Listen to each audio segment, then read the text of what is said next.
ಸಿದ್ದರಾಮಯ್ಯ ಸಲ್ಲಿಸಿರುವಂತಹ ಅರ್ಜಿ ವಿಚಾರಕ್ಕೆ ಸಂಬಂಧಪಟ್ಟ ಹಾಗೆ ವಾದ ಮಂಡನೆ ಮುಂದುವರಿತಾ ಇದೆ. ಅಭಿಷೇಕ್ ಮನು ಸಿಂಘ್ವಿ ಹಲವಾರು ವಿಚಾರಗಳನ್ನ ಈಗ ಕೋರ್ಟ್ ಮುಂದೆ ಇಡ್ತಿದ್ದಾರೆ. ತರಾತುರಿಯಲ್ಲಿ ವಿವೇಚನೆ ಬಳಸದೆ ಪ್ರಾಸಿಕ್ಯೂಷನ್ಗೆ ಅನುಮತಿಯನ್ನ ಕೊಡಲಾಗಿದೆ. ಅದನ್ನ ಕೂಡಲೇ ಆ ಅನುಮತಿಯನ್ನ ಹಿಂಪಡಿಬೇಕು. ಪ್ರಾಸಿಕ್ಯೂಷನ್ಗೆ ಕೊಟ್ಟಿರುವಂತಹ ಅನುಮತಿ ಏನಿದೆ ಅದನ್ನ ಹಿಂಪಡಿಬೇಕು ಅಂತ ಸಿಎಂ ಪರ ವಕೀಲ ಅಭಿಷೇಕ್ ಮನು ಸಿಂಘ್ವಿ ತಮ್ಮ ವಾದ ಮುಂದುವರಿಸ್ತಾ ಇದ್ದಾರೆ. ಯಾವುದೇ ಒಂದು ಅಂಶದ ಬಗ್ಗೆಯೂ ಕೂಡ ಇವರು ವಿವೇಚನೆ ಬಳಸಿಲ್ಲ. ಒಂದು ಪ್ರಾಸಿಕ್ಯೂಷನ್ಗೆ ಅನುಮತಿ ಕೊಡಬೇಕು ಅಂತಂದ್ರೆ ಬಹಳಷ್ಟು ವಿಚಾರಗಳನ್ನ ಗಮನದಲ್ಲಿಟ್ಕೊಂಡು ಕೊಡಬೇಕು. ಆದ್ರೆ ಇವರು ಕ್ಯಾಬಿನೆಟ್ ಸಲಹೆಯನ್ನ ನಂಬರ್ 1 ಪಾಲಿಸಿಲ್ಲ. ಹಾಗೇನೆ 17ನೇ ವಿಚಾರವಾಗಿರಬಹುದು ಅಥವಾ ದೂರುಗಳನ್ನು ಯಾರ್ಯಾರು ಕೊಟ್ಟಿದ್ದಾರೆ ಅವರ ಹಿನ್ನೆಲೆ ಏನು, ಸರ್ಕಾರವನ್ನ ರಾಜ್ಯಪಾಲರು ಇಂಥ ಒಂದು ವಿಚಾರಗಳಿಂದ ಬೀಳಿಸೋಕೆ ಸಾಧ್ಯ ಇಲ್ಲ ಅಥವಾ ಬದಲು ಮಾಡೋಕೆ ಸಾಧ್ಯ ಇಲ್ಲ. ಜನರು ಆಯ್ಕೆ ಮಾಡಿರುವಂತಹ ಸರ್ಕಾರ ಇದು. ಹೀಗಾಗಿಯೇ ರಾಜ್ಯಪಾಲರ ಅಧಿಕಾರಿಗಳಿಗೆ ಅಧಿಕಾರ ಏನಿದೆ ಅದಕ್ಕೆ ನಿರ್ಬಂಧ ಇದೆ ಅಂತ ಸಿಂಘ್ವಿ ಹೇಳಿದ್ದಾರೆ. ಸರ್ಕಾರವನ್ನ ರಾಜ್ಯಪಾಲರು ಇಂಥ ಕ್ರಮಗಳಿಂದ ಬದಲಿಸೋಕೆ ಸಾಧ್ಯ ಇಲ್ಲ ಅನ್ನೋ ವಿಚಾರವನ್ನ ಈಗ ಸಿಎಂ ಪರ ವಕೀಲ ಅಭಿಷೇಕ್ ಮನು ಸಿಂಘ್ವಿ ತಮ್ಮ ವಾದ ಮಂಡನೆಯಲ್ಲಿ ತಿಳಿಸ್ತಾ ಇದ್ದಾರೆ. ಯಾವುದೇ ಒಂದು ಅಂಶದ ಬಗ್ಗೆಯೂ ಕೂಡ ಇವರು ವಿವೇಚನೆಯನ್ನು ಬಳಸಿದ್ರೆ ಇವತ್ತು ಈ ತೀರ್ಮಾನ ಅಥವಾ ಅವತ್ತು ಆದೇಶ ಕೊಟ್ಟಾಗ ಅದನ್ನು ಕೊಡೋಕೆ ಸಾಧ್ಯ ಆಗ್ತಿರ್ಲಿಲ್ಲ. ಹಾಗೇನೆ ಕ್ಯಾಬಿನೆಟ್ ಸಲಹೆನ ಇವರು ಫಾಲೋ ಮಾಡಿಲ್ಲ, ಗಣನೆಗೆ ತೆಗೆದುಕೊಂಡಿಲ್ಲ, ಕಂಪ್ಲೀಟ್ ಆಗಿ ಅದನ್ನು ನೆಗ್ಲೆಕ್ಟ್ ಮಾಡಿದ್ದಾರೆ ಅಂತ ಈಗ ಅಭಿಷೇಕ್ ಮನು ಸಿಂಘ್ವಿ ತಮ್ಮ ವಾದ ಮಂಡನೆಯಲ್ಲಿ ತಿಳಿಸ್ತಾ ಇದ್ದಾರೆ. ತರಾತುರಿಯಲ್ಲಿ ವಿವೇಚನೆ ಬಳಸದೆ ಪ್ರಾಸಿಕ್ಯೂಷನ್ಗೆ ಅನುಮತಿಯನ್ನ ನೀಡಲಾಗಿದೆ, ಅದನ್ನ ಹಿಂಪಡಿಬೇಕು ಅಂತ ತಿಳಿಸಲಾಗಿದೆ. ಸೊ ಸಿಎಂ ಪರ ವಕೀಲ ಅಭಿಷೇಕ್ ಮನು ಸಿಂಘ್ವಿ ವಾದ ಮಂಡನೆ ಮುಂದುವರಿಸ್ತಾ ಇದ್ದಾರೆ. ಯಾವುದೇ ಒಂದು ಅಂಶದ ಬಗ್ಗೆಯೂ ಕೂಡ ವಿವೇಚನೆಯನ್ನ ಬಳಸಿಲ್ಲ ಅನ್ನೋದು ಇಲ್ಲಿ ಸ್ಪಷ್ಟವಾಗಿ ತಿಳಿಸಿರುವಂತಹ ವಿಚಾರ. ಸೊ ಕ್ಯಾಬಿನೆಟ್ ಸಲಹೆಯನ್ನ ಕೂಡ ಇವರು ರಾಜ್ಯಪಾಲರು ಪಾಲಿಸಿಲ್ಲ, ಫಾಲೋ ಮಾಡಿಲ್ಲ. ಅದನ್ನ ನಾವು ಆ ಶೋಕಾಸ್ ನೋಟಿಸ್ ಅನ್ನ ಕೊಟ್ಟಾಗ ಪುಟ್ಟಗಟ್ಟಲೆ ವಿವರಣೆಯನ್ನ ಕೊಟ್ವಿ. ವೈವಿಧ್ಯವಾದಂತಹ ವಿಚಾರಗಳಿದ್ವು, ವೈವಿಧ್ಯಮಯ ವಿಚಾರಗಳು. ಆದ್ರೆ ಅದಕ್ಕೆ ಸರಿಯಾದಂತ ಒಂದು ಉತ್ತರ ಕೂಡ, ಒಂದು ಅಂಶ ಕೂಡ ವಾಪಸ್ ರಾಜ್ಯಪಾಲರ ಕಡೆಯಿಂದ ಬಂದಿಲ್ಲ. ಹಾಗಾಗಿ ಕಂಪ್ಲೀಟ್ ಆಗಿ ನಮ್ಮ ಪಾಯಿಂಟ್ ಆಫ್ ವ್ಯೂ ಏನು, ನಮ್ಮ ಕಡೆಯಿಂದ ಏನು ವಿಚಾರ ಆಯಿತು ಅದ್ಯಾವುದನ್ನು ಕೂಡ ಪರಿಗಣನೆಗೆ ತೆಗೆದುಕೊಳ್ಳದೆ ರಾಜ್ಯಪಾಲರು ವಿವೇಚನೆ ಬಳಸದೆ ಈ ಒಂದು ಆದೇಶವನ್ನು ಕೊಟ್ಟರು. ಯಾವುದೇ ಒಂದು ಅಂಶವನ್ನು ಕೂಡ ಗಣನೆಗೆ ತೆಗೆದುಕೊಳ್ಳಿಲ್ಲ. ಕ್ಯಾಬಿನೆಟ್ ಸಲಹೆಯನ್ನ ಕೂಡ ರಾಜ್ಯಪಾಲರು ಪಡೀಲಿಲ್ಲ ಅನ್ನೋದು ಈಗ ಪಡೆಯುವಂಥದ್ದಂತಂದ್ರೆ ಅವ್ರನ್ನ ಗಣನೆಗೆ ತೆಗೆದುಕೊಳ್ಳಿಲ್ಲ ಅಂತ.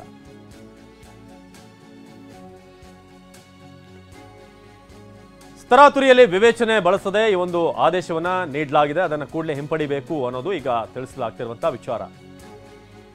ಪ್ರಮೋದ್ ಈ ಬಗ್ಗೆ ಹೆಚ್ಚಿನ ಮಾಹಿತಿಯನ್ನ ನೀಡ್ತಾ ಇದ್ದಾರೆ. ಪ್ರಮೋದ್, ಈಗ ಕ್ಯಾಬಿನೆಟ್ ಕೊಟ್ಟಂತ ಸಲಹೆ ಏನಿದೆ, ನಾವು ಕೊಟ್ಟಂತ ಸಲಹೆ ಬಹಳ ದೊಡ್ಡ ಒಂದು ಪೇಜ್ನಷ್ಟಿತ್ತು, ಬಹಳ ವಿವರವಾಗಿ ಕೊಟ್ಟಿದ್ವಿ, ವೈವಿಧ್ಯಮಯ ವಿಚಾರಗಳದರಲ್ಲಿತ್ತು. ಆದ್ರೆ ರಾಜ್ಯಪಾಲರ ಕಡೆಯಿಂದ ಅದಕ್ಕೆ ರೆಸ್ಪಾನ್ಸ್ ಕೂಡ ಕರೆಕ್ಟ್ ಆಗಿ ಬರಲಿಲ್ಲ ಅನ್ನೋ ವಿಚಾರವನ್ನ ಈಗ ಅಭಿಷೇಕ್ ಮನು ಸಿಂಘ್ವಿ ಮಂಡಿಸ್ತಾ ಇದ್ದಾರೆ.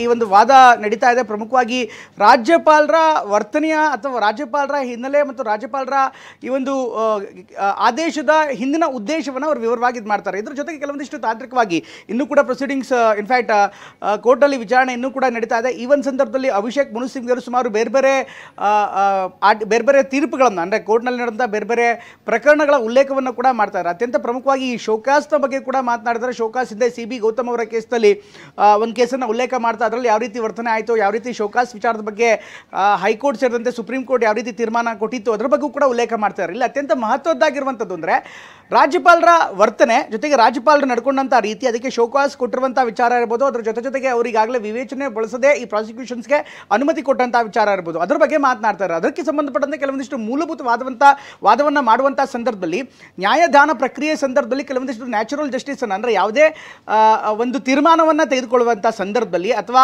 ಸಾಂವಿಧಾನಿಕವಾಗಿ ಯಾವುದೇ ಒಂದು ನಿರ್ಧಾರವನ್ನು ತೆಗೆದುಕೊಳ್ಳುವಂಥ ಸಂದರ್ಭದಲ್ಲಿ ಒಬ್ಬ ಅಪರಾಧಿ ಅಂತ ಬಂದಾಗ ಆತನ ವಿರುದ್ಧ ನೀವು ಯಾವುದೇ ರೀತಿಯಾದಂಥ ಒಂದು ಕ್ರಮವನ್ನು ಕೈಗೊಳ್ಳುವಂಥ ಸಂದರ್ಭದಲ್ಲಿ ಅವರಿಗೂ ಕೂಡ ಸಮಾನವಾದಂಥ ಅವಕಾಶವನ್ನು ಕೊಡಬೇಕಾಗತ್ತೆ. ಅದು ಶೋಕಾಸ್ ನೋಟಿಸ್ ಇರುವಂಥದ್ದು ಇರ್ಬೋದು, ಅಥವಾ ಬೇರೆ ಬೇರೆ ಅವರ ವಿರುದ್ಧ ಕ್ರಮಗಳನ್ನು ಕೈಗೊಳ್ಳುವಂಥ ಸಂದರ್ಭ ಇರ್ಬೋದು, ಅಥವಾ ಅವರಿಗೆ ಕಾರಣ ಕೇಳಿ ನೋಟಿಸ್ ಕೊಡುವಂಥ ವಿಚಾರಗಳಿರ್ಬೋದು, ಇದೆಲ್ಲವೂ ಕೂಡ ಕೊಡುವಂಥ ಸಂದರ್ಭದಲ್ಲಿ ಅದಕ್ಕೆ ಸೂಕ್ತವಾದಂಥ ಆಧಾರಗಳು, ಜೊತೆಗೆ ಸೂಕ್ತವಾದಂಥ ಅವಕಾಶಗಳು, ಸೂಕ್ತವಾದಂಥ ಹಿನ್ನೆಲೆಗಳು ಮತ್ತು ಅದಕ್ಕೆ ಸದುದ್ದೇಶ ಕೂಡ ಇರಬೇಕು. ಅಂದರೆ ಅದರಿಂದ ಸರಿಯಾಗಿ ನ್ಯಾಯದಾನ ಪ್ರಕ್ರಿಯೆ ಆಗತ್ತೆ ಅನ್ನುವಂಥ ಒಂದು ಉದ್ದೇಶವನ್ನು ಇಟ್ಕೊಂಡು ಮಾಡಬೇಕಾಗತ್ತೆ. ಆದರೆ ಇದರಲ್ಲಿ ರಾಜ್ಯಪಾಲರು ಅಂತ ಯಾವುದೇ ಉದ್ದೇಶಗಳನ್ನು ಇಟ್ಕೊಳ್ಳದೆ ಸರ್ಕಾರವನ್ನು ಬೀಳಿಸುವಂಥ ಒಂದು ದುರುದ್ದೇಶವನ್ನು ಇಟ್ಕೊಂಡೇ ಈ ರೀತಿಯಂಥ ಕ್ರಮಗಳನ್ನು ಮಾಡ್ತಿದ್ದಾರೆ, ಈ ರೀತಿ ಆದೇಶವನ್ನು ಮಾಡ್ತಿದ್ದಾರೆ ಅನ್ನುವಂಥ ವಾದವನ್ನು ಅಭಿಷೇಕ್ ಮನು ಸಿಂಘ್ವಿ ಅವರು ಹೇಳ್ತಿದ್ದಾರೆ. ಇಲ್ಲಿ ಅತ್ಯಂತ ಪ್ರಮುಖವಾಗಿರುವಂಥದ್ದು ಅಂದರೆ ಈಗಾಗಲೇ ವಿವೇಚನೆ ಬಳಸದೆ ಯಾವ ಕ್ರಮಗಳನ್ನು ಕೈಗೊಳ್ಳಲಾಗ್ತಿದೆ ಅಂತ ಹೇಳ್ತಿದ್ದಾರೆ. ಅದಕ್ಕೆ ಬೇರೆ ಬೇರೆ ಹಿನ್ನೆಲೆಗಳನ್ನು ಕೂಡ ಕೊಡ್ತಿದ್ದಾರೆ. ಅಂದರೆ ಬೇರೆ ಬೇರೆ ಪ್ರಕರಣಗಳಲ್ಲಿ ತನಿಖೆ ಆಗುತ್ತೆ, ತನಿಖೆ ಆದಂಥ ಸಂದರ್ಭದಲ್ಲಿ ಪ್ರಾಸಿಕ್ಯೂಷನ್ಸ್ ಇರುತ್ತೆ. ಇಲ್ಲ ಅತ್ಯಂತ ಪ್ರಮುಖವಾಗಿ ಅವರು ವಾದ ಮಾಡ್ತಾ ಇರುವಂಥದ್ದು ಅಂದರೆ ಒಂದು ಈಗಾಗಲೇ ಸೆಕ್ಷನ್ 19 ಈಗಾಗಲೇ ದೂರುದಾರರು ಕೇಳಿದ್ದಾರೆ ಮಾಡಿದ್ರು ಕೂಡ 17A ನಲ್ಲಿ ಅಂದರೆ section prevention of corruption act 17A ನಲ್ಲಿ ಈಗಾಗಲೇ ಅವರಿಗೆ ಅನುಮತಿಯನ್ನು ಕೊಡಲಾಗಿದೆ. ಇದು ಯಾವ ಕಾರಣಕ್ಕೋಸ್ಕರ ಕೊಟ್ಟಿದ್ದಾರೆ ಅನ್ನೋದು ಒಂದು ದೊಡ್ಡ ಪ್ರಶ್ನೆ. ಜೊತೆಗೆ ಅದನ್ನು ಯಾರು ಕೊಡಬೇಕಾಗತ್ತೆ? ದೂರುದಾರ ಕೇಳಿದ ಸೆಕ್ಷನ್ 19 ಕೂಡ ರಾಜ್ಯಪಾಲರು 17A ಈಗಾಗಲೇ ಆದೇಶವನ್ನು ಕೊಟ್ಟಿದ್ದಾರೆ. ಆದರೆ ಅದನ್ನು ಯಾರು 17A ಯಾರು ಪರ್ಮಿಷನ್ ಕೊಡಬೇಕಾಗತ್ತೆ, ಕೇಳುವಂಥ ವ್ಯಕ್ತಿಗಳು ಯಾಗಿರಬೇಕು, ಅದ್ರ ಬಗ್ಗೆ ಕೂಡ ದೊಡ್ಡ ಚರ್ಚೆ ನಡೀತಾ ಇದೆ. ಪ್ರಮುಖವಾಗಿ ಈ ವಾದದಲ್ಲಿ ಯಾರು ಪ್ರಾಸಿಕ್ಯೂಷನ್ಸ್ ಅಥಾರಿಟಿ ಇದೆ ಅಂದರೆ ಈಗಾಗಲೇ ಕೇಂದ್ರ ಸರ್ಕಾರ ಕೂಡ ಒಂದು ಸ್ಟ್ಯಾಂಡರ್ಡ್ ಆಪರೇಟಿಂಗ್ ಪ್ರೊಸೀಜರ್ ಅಂತ, ಯಾವಾಗ ಯಡಿಯೂರಪ್ಪನವರ ಪ್ರಕರಣ ಆಯಿತು ಅದಾದ ಬಳಿ 2011 ಪ್ರಕರಣ ಆಗಿದ್ದು ಯಡಿಯೂರಪ್ಪನವ್ರದ್ದು, 2018ರಲ್ಲಿ ಕೇಂದ್ರ ಸರ್ಕಾರವೇ ಪ್ರಿವೆನ್ಷನ್ ಆಫ್ ಕರಪ್ಷನ್ ಆ್ಯಕ್ಟ್ಗೆ 17A ಅನ್ನುವಂಥ ಹೊಸ ಒಂದು ಕ್ಲಾಸನ್ನು ಅದಕ್ಕೆ ಸೇರ್ಪಡೆ ಮಾಡಿ ಕೆಲವೊಂದಿಷ್ಟು ಸ್ಟ್ಯಾಂಡರ್ಡ್ ಆಪರೇಟಿಂಗ್ ಪ್ರೊಸೀಜರ್ಸ್ಗಳನ್ನು ಮಾಡಿದೆ. ಅಂದರೆ ಉದಾಹರಣೆಗೆ ಅವಿನಾಶ್, ಈಗ ಯಾರೋ ಒಬ್ಬರು ಏಕಾಏಕಿ ಕ್ರಮಗಳನ್ನು ಕೈಗೊಳ್ಳುವಂಥ ಸಂದರ್ಭದಲ್ಲಿ ಸಾಂವಿಧಾನಿಕ ಸ್ಥಾನಗಳಲ್ಲಿ ಸಾಂವಿಧಾನಿಕ ಪೀಠಗಳಲ್ಲಿ ಕೂತಿರುವಂಥ ವ್ಯಕ್ತಿಗಳ ವಿರುದ್ಧ ಕ್ರಮಗಳನ್ನು ಕೈಗೊಳ್ಳುವಂಥ ಸಂದರ್ಭದಲ್ಲಿ ಯಾರೋ ಒಬ್ಬ ಇನ್ಸ್ಪೆಕ್ಟರ್ ಆಗಲಿ ಅಥವಾ ಮತ್ತೊಬ್ಬರಾಗಲಿ ಇನ್ನೊಬ್ಬ ಪೊಲೀಸ್ ಅಧಿಕಾರಿಯಾಗಲಿ ಏಕಾಏಕಿ ಮುಖ್ಯಮಂತ್ರಿ ವಿರುದ್ಧ ಕ್ರಮ ಕೈಗೊಳ್ಳೋದಕ್ಕೆ ಸಾಧ್ಯ ಇಲ್ಲ. ಈ ಒಂದು ಕಾರಣಕ್ಕೋಸ್ಕರ ಒಂದು ಸ್ಟ್ಯಾಂಡರ್ಡ್ ಆಪರೇಟಿಂಗ್ ಪ್ರೊಸೀಜರನ್ನು ಮಾಡಿ ಅದಕ್ಕೆ ಇಂತಿಂಥ ಸ್ಥಾನದಲ್ಲಿರುವಂಥ ವ್ಯಕ್ತಿಗಳ ವಿರುದ್ಧ ಇಂಥ ಒಂದು ಪೊಲೀಸ್ ಅಧಿಕಾರಿಗಳ ನಿರ್ದಿಷ್ಟ ಅಧಿಕಾರಿಗಳೇ ಕ್ರಮ ಕೈಗೊಳ್ಳಬೇಕು ಅನ್ನುವಂಥ ಒಂದು ಸೂಚನೆಯನ್ನು ಒಂದು ಸ್ಟ್ಯಾಂಡರ್ಡ್ ಆಪರೇಟಿಂಗ್ ಪ್ರೊಸೀಜರ್ನ ಮಾಡಲಾಗಿದೆ. ಉದಾಹರಣೆಗೆ ಮುಖ್ಯಮಂತ್ರಿ ಇರ್ಬೋದು, ಕೇಂದ್ರ ಸಚಿವರು ಇರ್ಬೋದು, ಕೇಂದ್ರದ ಪ್ರಮುಖ ಆಯಕಟ್ಟಿನ ಸರ್ಕಾರದ ಸ್ಥಾನದಲ್ಲಿರುವಂಥವ್ರ ವಿರುದ್ಧ DG ಅಥವಾ ಇನ್ಫ್ಯಾಕ್ಟ್ DG ಲೆವೆಲ್ನಲ್ಲಿರುವಂಥ ಅಂದರೆ ಪೊಲೀಸ್ ಮಹಾವರಿಷ್ಠಾಧಿಕಾರಿಯರು ಇರ್ತಾರೆ, ಅಂಥವರೇ ಕ್ರಮ ಕೈಗೊಳ್ಳಬೇಕು. ಈ ಥರ ಈ ಎಲ್ಲ ಪೂರಕವಾದಗಳನ್ನು ಕೂಡ ಮಂಡಿಸಿ ಇದನ್ನು ಈಗಾಗಲೇ ಇನ್ನೂ ವಾದ ನಡೀತಾ ಇದೆ. ಅಭಿಷೇಕ್ ಮನು ಸಿಂಘ್ವಿ ಅವರು ಪ್ರಮುಖವಾಗಿ ಸರ್ಕಾರ ಬೀಳ್ಸೋದಕ್ಕೆ ಈ ರೀತಿ ಪ್ರಯತ್ನ ಆಗ್ತಾ ಇದೆ ಅಂತ ವಾದವನ್ನು ಕೂಡ ಈಗ ಮಂಡಿಸ್ತಾ ಇದ್ದಾರೆ. ಅವಿನಾಶ್, ಸಿದ್ದರಾಮಯ್ಯ ವಿರುದ್ಧದ ಪ್ರಾಸಿಕ್ಯೂಷನ್ಗೆ ಅನುಮತಿ ವಿಚಾರಕ್ಕೆ ಸಂಬಂಧಪಟ್ಟ ಹಾಗೆ ಹೈಕೋರ್ಟ್ನಲ್ಲಿ ಸಿದ್ದರಾಮಯ್ಯ ಅರ್ಜಿ ವಿಚಾರಣೆ ಆರಂಭ ಆಗಿ ಬಹಳಷ್ಟು ಪ್ರಬಲ ಅಂಶಗಳನ್ನ ಅಭಿಷೇಕ್ ಮನು ಸಿಂಘ್ವಿ ಮಂಡಿಸ್ತಾ ಹೋದ್ರು.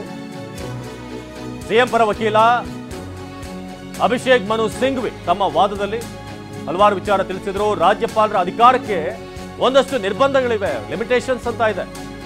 ರಾಜ್ಯಪಾಲರು ಸಹಜ ನ್ಯಾಯದ ಪ್ರಕ್ರಿಯೆಯನ್ನ ಪಾಲಿಸಬೇಕು. ಜನರಿಂದ ಆಯ್ಕೆಯಾದ ಸರ್ಕಾರವನ್ನ ಅವರ ಆದೇಶ ಬದಲು ಮಾಡೋಕ್ಕಾಗೋದಿಲ್ಲ. ಸಿಎಂ ಪರ ವಕೀಲ ಅಭಿಷೇಕ್ ಮನು ಸಿಂಘ್ವಿ ತಮ್ಮ ವಾದ ಮಂಡನೆಯಲ್ಲಿ ವಿಚಾರವನ್ನ ತಿಳಿಸ್ತಾ ಇದ್ದಾರೆ. ರಾಜ್ಯಪಾಲರ ಅಧಿಕಾರಕ್ಕೆ ಇಂತಿಷ್ಟು ಅಂತ ಒಂದು ನಿರ್ಬಂಧ ಇದೆ, ಅದರ ಒಳಗೇನೆ ಅವ್ರು ಕೆಲಸ ಮಾಡಬೇಕಾಗುತ್ತೆ. ಡಿನೋಟಿಫಿಕೇಶನ್ಗಾಗಿ ಸಿದ್ದರಾಮಯ್ಯ ಪ್ರತಿಫಲವನ್ನ ಪಡೆದಿಲ್ಲ. 2004ರಲ್ಲಿ ಸಿಎಂ ಬಾಮೈದುನನಿಗೆ ಜಮೀನು ವರ್ಗಾವಣೆ ಆಯಿತು. 2005ರಲ್ಲಿ ಕೃಷಿಯೇತರ ಭೂಮಿಯಾಗಿ ಪರಿವರ್ತನೆ ಮಾಡಲಾಯಿತು, ಅದನ್ನ ಕನ್ವರ್ಟ್ ಮಾಡಲಾಯಿತು. ನಂತರ 2010ರಲ್ಲಿ ಸಿಎಂ ಪತ್ನಿ ಭೂಮಿಯನ್ನ ಖರೀದಿ ಮಾಡಿದ್ರು.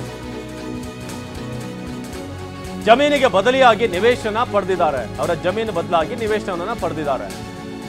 ಇದನ್ನ ದೊಡ್ಡ ಹಗರಣದಂತೆ ಬಿಂಬಿಸಲಾಗ್ತಾ ಇದೆ. ಅವರಿಗೆ ಬದಲೇ ನಿವೇಶನ ಕೊಟ್ಟಿರೋದಷ್ಟೇನೆ, ಅದನ್ನ ಬಿಟ್ಟು ಬೇರೆ ಯಾವ ವಿಚಾರ ಕೂಡ ಇದರಲ್ಲಿ ಇಲ್ಲ. ಆದ್ರೆ ಇದನ್ನ ಏನೋ ದೊಡ್ಡ ಸ್ಕ್ಯಾಮ್ ಅನ್ನೋ ರೀತಿಯಾಗಿ ಡಿನೋಟಿಫಿಕೇಶನ್ಗಾಗಿ ಸಿದ್ದರಾಮಯ್ಯ ಯಾವುದೇ ರಿಟರ್ನ್ ಅನ್ನ ಪಡೆದಿಲ್ಲ, ಪ್ರತಿಫಲ ಪಡೆದಿಲ್ಲ. 2004ರಲ್ಲಿ ಏನಾಯ್ತು, ಅದಾದ್ಮೇಲೆ ಏನೋ ಅವರ ಪತ್ನಿಗೆ ಬಂತು, ಅಲ್ಲೂ ಕೂಡ ಏನು ವಾದ ಈಗ ಮಾಡ್ಲಾಗ್ತಿದ್ದಲ್ಲ ದೂರು.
ಡಿನೋಟಿಫಿಕೇಶನ್ ವಿಚಾರಕ್ಕೆ ಸಂಬಂಧಪಟ್ಟ ಹಾಗೆ ಅದರಲ್ಲಿ ಈಗಿನ ಮುಖ್ಯಮಂತ್ರಿಗಳಾಗಿರುವಂತ ಸಿದ್ದರಾಮಯ್ಯನವರದು ಯಾವುದೇ ಪಾತ್ರ ಇಲ್ಲ. ರಾಜ್ಯಪಾಲರು ತಮ್ಮ ನಿರ್ಧಾರಕ್ಕೆ ಕಾರಣಗಳನ್ನ ನೀಡಿಲ್ಲ. ಪ್ರಾಸಿಕ್ಯೂಷನ್ಗೆ ಯಾಕೆ ಅನುಮತಿ ಕೊಟ್ಟಿದ್ದೀನಿ ಅನ್ನುವಂಥ ವಿಚಾರವಾಗಿ ಅವರು ಕಾರಣಗಳನ್ನ ಕೊಟ್ಟಿಲ್ಲ. ಕೇವಲ 4 ಪುಟಗಳ ಅನುಮತಿಯನ್ನಷ್ಟೇ ಅವರು ಕೊಟ್ಟಿದ್ದಾರೆ. ಈ ಹಿಂದೆಯೂ ಕೂಡ ಹಲವರು ಡಿನೋಟಿಫಿಕೇಶನ್ಗಳ ಆದೇಶವನ್ನ ಮಾಡಿದ್ದಾರೆ. ಯಾವ ಆಧಾರದ ಮೇಲೆ ಪ್ರಾಸಿಕ್ಯೂಷನ್ಗೆ ಅನುಮತಿಯನ್ನ ಕೊಟ್ಟಿದ್ದಾರೆ ಅನ್ನುವಂಥದ್ದು ಕೂಡ ತಿಳಿತಾ ಇಲ್ಲ. ಸಿದ್ದರಾಮಯ್ಯ ಪರ ವಕೀಲ ಅಭಿಷೇಕ್ ಮನು ಸಿಂಘ್ವಿ ಅವರು ಹೀಗೆ ವಾದವನ್ನ ಮುಂದುವರಿಸ್ತಾ ಇದ್ದಾರೆ. ರಾಜ್ಯಪಾಲರು ತಮ್ಮ ನಿರ್ಧಾರಕ್ಕೆ ಕಾರಣಗಳನ್ನ ಸರಿಯಾಗಿ ಕೊಟ್ಟಿಲ್ಲ. ಆಮೇಲೆ ಪ್ರಮುಖವಾಗಿ ಡಿನೋಟಿಫಿಕೇಶನ್ಗಾಗಿ ಸಿದ್ದರಾಮಯ್ಯನವರು ಯಾವುದೇ ಪ್ರತಿಫಲವನ್ನ ಪಡೆದಿಲ್ಲ. 2004ರಲ್ಲಿ ಸಿಎಂ ಮೈದುನನಿಗೆ ಜಮೀನು ವರ್ಗಾವಣೆ ಆಯಿತು. 2005ರಲ್ಲಿ ಭೂಮಿಯನ್ನ ಕೃಷಿಯೇತರವಾಗಿ ಪರಿವರ್ತನೆ ಮಾಡಲಾಯಿತು. 2010ರಲ್ಲಿ ಸಿಎಂ ಪತ್ನಿ ಭೂಮಿಯನ್ನ ಖರೀದಿ ಮಾಡಿದ್ರು. ಜಮೀನಿಗೆ ಬದಲಿಯಾಗಿ ನಿವೇಶನವನ್ನ ಅವರು ಪಡೆದಿದ್ದಾರೆ. ಇದೆಲ್ಲವೂ ಕೂಡ ಸಹಜ ಪ್ರಕ್ರಿಯೆಗಳಂತೆ ನಡೆದಿರುವಂಥದ್ದು. ಇದನ್ನ ದೊಡ್ಡ ಹಗರಣದ ರೀತಿಯಾಗಿ ಬಿಂಬಿಸುವಂತ ಪ್ರಯತ್ನ ಆಗ್ತಾ ಇದೆ ಅಂತ ಅಭಿಷೇಕ್ ಮನು ಸಿಂಘ್ವಿ ಅವರು ವಾದವನ್ನ ಮುಂದುವರಿಸ್ತಾ ಇದ್ದಾರೆ. ಆಮೇಲೆ ಇನ್ನೊಂದು ಸಂಗತಿ ಏನು ಅಂತ ಅಂದ್ರೆ, ಇದೀಗ ಎರಡನೇ ಭಾಗ, ಅವರು ವಾದದ ಮುಂದುವರೆದ ಭಾಗ ಅಥವಾ ಎರಡನೇ ಭಾಗ ಇದು. ಮೊದಲನೇ ಹಂತದಲ್ಲೆಲ್ಲ ಅವರು ಈ ಆಕ್ಷೇಪಣೆಯನ್ನ ಸಲ್ಲಿಸಿರುವಂತ ವಿಚಾರಕ್ಕೆ 10 ದಿವಸಗಳಲ್ಲಿ ಆಕ್ಷೇಪಣೆ ಸಲ್ಲಿಸೋದಕ್ಕೆ ಸೂಚನೆ ಕೊಡಲಾಗಿತ್ತಲ್ಲ, ಆ ಆಕ್ಷೇಪಣೆ ವಿಚಾರವಾಗಿ ಅವರು ಕೈಗೆತ್ಕೊಳ್ತಾರೆ. ಟಿ.ಜೆ. ಅಬ್ರಹಾಂ ಅವರು ಆಕ್ಷೇಪಣೆ ಸಲ್ಲಿಸಿದಂತ ರೀತಿಯೂ ಕೂಡ ಸರಿಯಲ್ಲ ಅನ್ನುವ ವಿಚಾರವನ್ನ ಅವ್ರು ಹೇಳ್ತಾರೆ. ಏನ್ ಹೇಳ್ತಾರೆ ಅಂತ ಅಂದ್ರೆ, ಟಿ.ಜೆ. ಅಬ್ರಹಾಂ ಹಿಂದೆ ದೂರು ಕೊಟ್ಟಂತವರು ರಾಜ್ಯಪಾಲರು 17A ಅಡಿ ಅನುಮತಿಯನ್ನ ನೀಡಿದ್ದಾರೆ. ಆದ್ರೆ ದೂರುದಾರ ಈಗ ಇದಕ್ಕೆ ಪೂರ್ವಾನುಮತಿನೇ ಬೇಕಿಲ್ಲ ಅಂತ ಹೇಳ್ತಿದ್ದಾರೆ. ಹೀಗಾಗಿ ರಾಜ್ಯಪಾಲರ ಅಂದ್ರೆ ಹಾಗಾದ್ರೆ ಯಾಕೆ ಇವರು ಪೂರ್ವಾನುಮತಿ ಪಡೆಯುವಂತ ನಿಟ್ಟಿನಲ್ಲಿ ಅಲ್ಲೆಲ್ಲ ಹೋಗಿದ್ದು? ಹಾಗಾದ್ರೆ ಇವರು ಸುಳ್ಳು ಹೇಳ್ಕೊಂಡು ಓಡಾಡಿರೋದ ಇಷ್ಟು ದಿವಸ, ಅಥವಾ ಸುಳ್ಳು ಹೇಳಿರುವಂತದ? ರಾಜ್ಯಪಾಲರ ಸಮಯ ವ್ಯರ್ಥ ಮಾಡಿದ್ದಕ್ಕೆ, ಕೋರ್ಟ್ ಸಮಯ ವ್ಯರ್ಥ ಮಾಡಿದ್ದಕ್ಕೆ ದಂಡ ವಿಧಿಸಬೇಕು, ಪ್ರಾಸಿಕ್ಯೂಷನ್ಗೆ ಕೊಟ್ಟಿರುವ ಅನುಮತಿಯನ್ನ ಹಿಂಪಡಿಬೇಕು ಅಂತ ಹೇಳ್ಕೊಂಡು ಮೊದಲಿಗೆ ಅಭಿಷೇಕ್ ಮನು ಸಿಂಘ್ವಿ ಅವರು ಹೇಳ್ತಾರೆ ಮೊದಲ ಭಾಗದಲ್ಲಿ. ಅಂದ್ರೆ ರಾಜ್ಯಪಾಲರ ಮುಂದೆ ಇವರು ಒಂದು ಹೇಳಿಕೆ ಕೊಡ್ತಾರೆ, ಕೋರ್ಟ್ ಮುಂದೆ ಮತ್ತೊಂದು ಹೇಳಿಕೆಯನ್ನ ಕೊಡ್ತಿದ್ದಾರೆ. ಹೀಗಾಗಿ ರಾಜ್ಯಪಾಲರ ಅನುಮತಿಯನ್ನ ನೀಡೇ ಇಲ್ಲ ಅಂತೇಳಿ, ಯಾಕಂದ್ರೆ ಯಾರು ಟಿ.ಜೆ. ಅಬ್ರಹಾಂ ಹೇಳ್ತಿದ್ದಾರೆ ರಾಜ್ಯಪಾಲರು ಕೂಡ ಅನುಮತಿ ಕೊಡ್ಬೇಕಂತದ್ದಿಲ್ಲ, ಇದೆಲ್ಲ ಸಹಜವಂತ ಪ್ರಕ್ರಿಯೆಗಳಷ್ಟೇ, ಮುಖ್ಯಮಂತ್ರಿಗಳ ವಿರುದ್ಧವಾಗಿ ತನಿಖೆ ಮಾಡಬಹುದು ಅಂತ ಈಗ ಹೇಳ್ತಾ ಇದ್ದಾರೆ. ಹಾಗಾದ್ರೆ ಈ ಪ್ರಾಸಿಕ್ಯೂಷನ್ಗೆ ಹೋಗಿ ಅನುಮತಿ ಪಡೆದಿದ್ದು ಮತ್ತೊಂದು ಇದೆಲ್ಲ ಯಾಕೆ ಮಾಡಿದ್ದು? ಟಿ.ಜೆ. ಅಬ್ರಹಾಂ ಅವರು ಪೊಲೀಸರಿಗೆ ಕೊಟ್ಟಿದ್ದಂತ ದೂರೇನು ಅದನ್ನು ಕೂಡ ಓದ್ತಾರೆ. ಮತ್ತೊಂದು ಕಡೆ ಸ್ನೇಹಮಯಿ ಕೃಷ್ಣ ರಾಜ್ಯಪಾಲರಿಗೆ ದೂರು ನೀಡಿದ ಬಗ್ಗೆ ರಾಜ್ಯಪಾಲರು ಉಲ್ಲೇಖಿಸಿಲ್ಲ. ಇದೇ ಆರೋಪಗಳುಳ್ಳ 2 ದೂರುಗಳಿದೆ ಅಂತ ರಾಜ್ಯಪಾಲರು ಉಲ್ಲೇಖಿಸಿದ್ದಾರೆ. ಆದ್ರೆ ಸ್ನೇಹಮಯಿ ಕೃಷ್ಣ ಅವರು ಕೊಟ್ಟಂತದನ್ನ ಇವರು ಉಲ್ಲೇಖನೆ ಮಾಡಿಲ್ಲ. ಈ ತರದೆಲ್ಲ ವಿಚಾರಗಳನ್ನ ಹೇಳ್ತಾ ಹೋಗ್ತಾರೆ. ಆಮೇಲೆ ಇನ್ನೊಂದು ಸಂಗತಿ ಅಂತ ಅಂದ್ರೆ, ಈಗ ಶೋಕಾಸ್ ನೋಟಿಸ್ ಅನ್ನ ಕೊಡೋದು ಕಡ್ಡಾಯನ ಅಂತ ಜಡ್ಜ್ ಕೇಳ್ತಾರೆ. ಹೌದು, ಶೋಕಾಸ್ ನೋಟಿಸ್ ಅನ್ನ ಕೊಟ್ಟು ಅದ್ರ ಏನ್ ಕಾರಣ ಎತ್ತ ಅನ್ನುವಂಥದ್ದನ್ನೆಲ್ಲ ಪಡೆದುಕೊಳ್ಬೇಕು. ಆದ್ರೆ ಇಲ್ಲೂ ಕೂಡ ಆಗಿಲ್ಲ. ಮೂಡಾ ಸೈಟ್ ಬಗ್ಗೆ ಕೋರ್ಟ್ಗೆ ಅಭಿಷೇಕ್ ಮನು ಸಿಂಘ್ವಿ ಅವರು ಮಾಹಿತಿಯನ್ನ ಮುಂದೆ ಕೊಡ್ತಾ ಹೋಗ್ತಾರೆ. ಯಾವುದೇ ಹಗರಣ ನಡೆದಿಲ್ಲ ಅಂತ ಅಭಿಷೇಕ್ ಮನು ಸಿಂಘ್ವಿ ಅವರು ಹೇಳ್ತಾರೆ. ಇದಕ್ಕೆ ಸಂಬಂಧಪಟ್ಟಂಗೆ ತಮ್ಮ ಜಮೀನಿಗೆ ಬದಲಿಯಾಗಿ ಅವರು ನಿವೇಶನವನ್ನ ಪಡೆದಿದ್ದಾರೆ ಅಷ್ಟೇ. ಇದನ್ನ ದೊಡ್ಡ ಹಗರಣದ ರೀತಿ, ಇದನ್ನ ದೊಡ್ಡ ಹಗರಣದ ರೀತಿಯಾಗಿ ಬಿಂಬಿಸಲಾಗ್ತಾ ಇದೆ. ಅವ್ರು ಬಾಮೈದ ಯಾವಾಗ ಜಮೀನನ್ನ ಪಡೆದುಕೊಂಡಿದ್ದು ಏನು ಎತ್ತ ಆ ವಿಚಾರಗಳನ್ನ ಹೇಳ್ತಾ ಇದ್ದಾರೆ. ಆಮೇಲೆ ಇದಕ್ಕಿಂತ ಮುನ್ನ ಅಭಿಷೇಕ್ ಮನು ಸಿಂಘ್ವಿ ಅವರು 10-15 ವರ್ಷಗಳ ಹಿಂದಿನ ಘಟನೆಯನ್ನೆಲ್ಲ ಈಗಿನ ಕಾನೂನಿಗೆ ಅನ್ವಯಿಸ್ತಾ ಇದ್ದಾರೆ ಇವರು. ಅದು ಅನ್ವಯಿಸಕ್ಕಾಗಕ್ ಬರಲ್ಲ. ಮುಂದುವರೆದ ಭಾಗವಾಗಿ ಈಗ ರಾಜ್ಯದಲ್ಲಿ ಹೇಗೆ ಕಾಂಗ್ರೆಸ್ ನಾಯಕರು ಆರೋಪವನ್ನ ಮಾಡ್ತಾ ಇದ್ರು, ಶಶಿಕಲಾ ಜೊಲ್ಲೆ, ಮುರುಗೇಶ್ ನಿರಾಣಿ, ಎಚ್.ಡಿ. ಕುಮಾರಸ್ವಾಮಿ, ಇವ್ರುಗಳದೆಲ್ಲ ಪ್ರಾಸಿಕ್ಯೂಷನ್ಗೆ ಸಂಬಂಧಪಟ್ಟಂಗೆ ಅನುಮತಿಯನ್ನ ಕೊಡಬೇಕು. ರಾಜ್ಯಪಾಲರು ಆ ಅನುಮತಿಗಳನ್ನ ಕೊಡ್ತಾ ಇಲ್ಲ. ಆಮೇಲೆ ಕ್ಯಾಬಿನೆಟ್ನ ಸಲಹೆಯನ್ನ ಕೂಡ ರಾಜ್ಯಪಾಲರು ಪಾಲಿಸಿಲ್ಲ. ಯಾವುದೋ ಒಂದು ಅಂಶದ ಬಗ್ಗೆನೂ ಯಾವ ಅಂಶದ ಮೇಲೆ ನಾನು ತನಿಖೆ ಕೊಡ್ತಾ ಇದ್ದೀನಿ ಅನ್ನುವಂಥದ್ದನ್ನು ಕೂಡ ಇಲ್ಲಿ ಅವರು ಹೇಳ್ತಾ ಇಲ್ಲ. ಓಕೆ, ಈಗ ಸಿಎಂ ಪರ ಅಭಿಷೇಕ್ ಮನು ಸಿಂಘ್ವಿ ಅವರ ವಾದ ಮುಕ್ತಾಯ ಆಗಿದೆ. ಪ್ರಾಸಿಕ್ಯೂಷನ್ಗೆ ರಾಜ್ಯಪಾಲರ ಅನುಮತಿಯನ್ನ ರದ್ದುಪಡಿಸಬೇಕು ಅನ್ನುವಂಥದ್ದು ಒಟ್ಟು ವಾದದ ಸಾರಾಂಶ.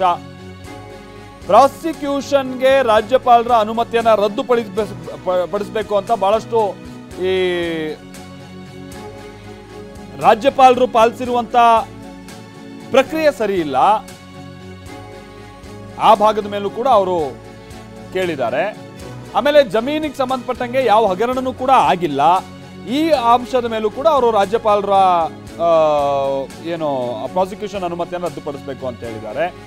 ಆಮೇಲೆ ಆಕ್ಷೇಪಣೆಯನ್ನು ಏನು ಸಲ್ಲಿಸಲಾಗಿತ್ತು ಆ ಆಕ್ಷೇಪಣೆ ಆಧಾರದ ಮೇಲೂ ಕೂಡ ಅವರು ಇದನ್ನು ವಾಪಸ್ ಅಥವಾ ಇದಕ್ಕೆ ಸಂಬಂಧಪಟ್ಟಂಗೆ ಪ್ರಾಸಿಕ್ಯೂಷನ್ ನಿರ್ಧಾರವನ್ನ ಕೋರ್ಟ್ ರದ್ದುಪಡಿಸಬೇಕು ಅಂತಾನೂ ಕೂಡ ಕೇಳಿದ್ದಾರೆ. ಸುಮಾರು 3-4 ಅಂಶದಲ್ಲಿ ರದ್ದುಪಡಿಸಬೇಕು ರಾಜ್ಯಪಾಲರ ಅನುಮತಿ ಎನ್ನುವಂಥದ್ದನ್ನ ಅಭಿಷೇಕ್ ಮನು ಸಿಂಘ್ವಿ ಅವರು ವಾದವನ್ನ ಹೂಡಿದ್ದಾರೆ. ಸದ್ಯ ಅವರ ವಾದ ಈಗ ಅಂತ್ಯ ಆಗಿದೆ ಅನ್ನುವಂಥದ್ದು ಗೊತ್ತಾಗ್ತಾ ಇದೆ. ಮುಂದುವರೆದ ಭಾಗವಾಗಿ ಅವರು ಕೆಲ ಸಮಯವನ್ನ ಕೇಳಿದ್ದಾರೆ ಯಾವತ್ತು ವಾದಕ್ಕೆ ಮುಂದುವರೆದ ವಿಚಾರಣೆ ಅಂತೇಳಿ. ಶನಿವಾರ ವಿಚಾರಣೆ ನಡೆದ್ರೆ ಅನುಕೂಲ ಆಗುತ್ತೆ ಅಂತಾನೂ ಕೂಡ ಅಭಿಷೇಕ್ ಮನು ಸಿಂಘ್ವಿ ಅವರು ಕೇಳಿದ್ದಾರೆ. ಯಾವ ಕಾರಣಕ್ಕಾಗಿ ಶನಿವಾರ ಅನ್ನುವಂಥ ಉಲ್ಲೇಖ ಮಾಡಿದ್ರೆ ಗೊತ್ತಿಲ್ಲ. ಆಮೇಲೆ ಹೇಳಿ ಕೇಳಿ ಅವರೆಲ್ಲ ಪ್ರತಿದಿನವೂ ಕೂಡ 10 ಕೇಸ್ಗಳನ್ನು ನಿಭಾಯಿಸುವಂಥ ಲಾಯರ್ಸ್ಗಳು ಇವರೆಲ್ಲ. ಇವರ ಫೀಸ್ಗಳೇ ಒಂದೊಂದು ಅಪಿಯರೆನ್ಸಿಗೆ ಅದೆಷ್ಟೋ ಲಕ್ಷಗಳಿರುತ್ತವೆ. ಹಾಗಾಗಿ ಅವರು ಈಗ ಸಮಯಾವಕಾಶವನ್ನ ಕೇಳಿದ್ದಾರೆ. ಶನಿವಾರ ವಿಚಾರಣೆ ನಡೆದ್ರೆ ಅನುಕೂಲ ಆಗುತ್ತೆ ಅಂತಾನೆ ಅಭಿಷೇಕ್ ಮನು ಸಿಂಘ್ವಿ ಅವರೇ ಕೇಳಿದ್ದಾರೆ. ಯಾವ ಕಾರಣಕ್ಕಾಗಿ ಏನು ಅನ್ನುವಂಥದ್ದು ಸ್ಪಷ್ಟತೆ ಇಲ್ಲ. ಬಟ್ ಅವರ ಶೆಡ್ಯೂಲ್ ಅನ್ನುವಂಥದ್ದು ಏನಿರುತ್ತೆ ಮತ್ತೊಂದು ಅದ್ರ ಬಗ್ಗೆ ಅವರು ಗಮನ ಕೊಟ್ಟು ಈಗ ಅವ್ರು ಕೇಳಿರ್ಬೋದು ಅಂತ ಕಾಣಿಸುತ್ತೆ. ಅದನ್ನು ನೋಡೋಣ. ನಾನು ಮೊದಲೇ ಹೇಳಿದಾಗೆ ಈಗ ಅವರ ವಾದ ಈ ಹಂತಕ್ಕೆ ಅಂತ್ಯ ಆಗಿರುವಂಥ ನಿಟ್ಟಿನಲ್ಲಿ ಇವತ್ತವರು ಮಂಡಿಸಿರುವಂಥ ವಾದ ಎಷ್ಟು ಪ್ರಬಲವಾಗಿತ್ತು ಅನ್ನುವಂಥದ್ದು, ಮುಖ್ಯಮಂತ್ರಿಗಳ ವಿರುದ್ಧದ ಪ್ರಾಸಿಕ್ಯೂಷನ್ ಅನುಮತಿಯನ್ನು ರದ್ದುಪಡಿಸುವಂಥ ನಿಟ್ಟಿನಲ್ಲಿ ಅನ್ನುವಂಥದ್ದನ್ನ ನಾವೀಗ ನೋಡಬೇಕಿದೆ.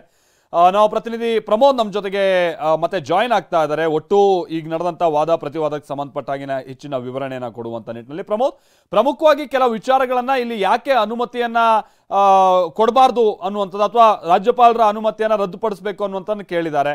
ಅದರಲ್ಲಿ ಪ್ರಮುಖವಾಗಿ ಇಲ್ಲಿ ರಾಜ್ಯಪಾಲರು ನಿಯಮ ಪಾಲಿಸಿಲ್ಲ ಅನ್ನುವಂಥದ್ದು ಒಂದು. ಆಮೇಲೆ ಆಕ್ಷೇಪಣೆ ಸಲ್ಲಿಸುವಂತ ಸಂದರ್ಭದಲ್ಲಿ TJ ಅಬ್ರಾಹಂ ಅವರ ಕೆಲ ಸಂಗತಿಗಳು ಅಥವಾ ಹೇಳಿಕೆಗಳನ್ನ ಉಲ್ಲೇಖ ಕೂಡ ಮಾಡಿದ್ದಾರೆ. ಮೂರನೇ ಅಂಶ ಅಂತ ಅಂದ್ರೆ ಜಮೀನಿಗೆ ಸಂಬಂಧಪಟ್ಟಂಗೆ ಯಾವುದೇ ರೀತಿಯಾಗಿನೂ ಕೂಡ ಅವರು ಈ ಡಿನೋಟಿಫಿಕೇಶನ್ ಮತ್ತೊಂದು ಇದರಲ್ಲಿ ಮುಖ್ಯಮಂತ್ರಿಗಳ ಪಾತ್ರ ಇಲ್ಲ ಅಥವಾ ಅವರು ಅದು ಯಾವುದಕ್ಕೂ ಬದಲಿಯಾಗಿ ಏನನ್ನು ಪಡೆದುಕೊಂಡಿಲ್ಲ, ಈ ತರದ ಕೆಲ ವಿಚಾರಗಳನ್ನು ಹೇಳಿದ್ದಾರೆ. ಈ ಎಷ್ಟು ಸ್ಟ್ರಾಂಗ್ ಗ್ರೌಂಡ್ ಅಲ್ಲಿ ಇವರು ವಾದ ಹೂಡಿದ್ದಾರೆ ಅಂತ ಅನ್ಸುತ್ತೆ ಮುಖ್ಯಮಂತ್ರಿಗಳನ್ನ ಈ ಕೇಸ್ನಿಂದ ಬಚಾವ್ ಮಾಡುವಂತ ನಿಟ್ಟಿನಲ್ಲಿ. ಪ್ರಮೋದ್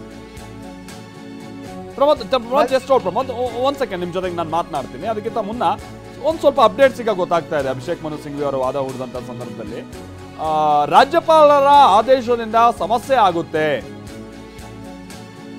ಹೀಗಾಗಿ ಈ ಕೇಸ್ನಲ್ಲಿ ತಮ್ಮ ವಾದವನ್ನ ಆಲಿಸುವಂತ ನಿಟ್ಟಿನಲ್ಲಿ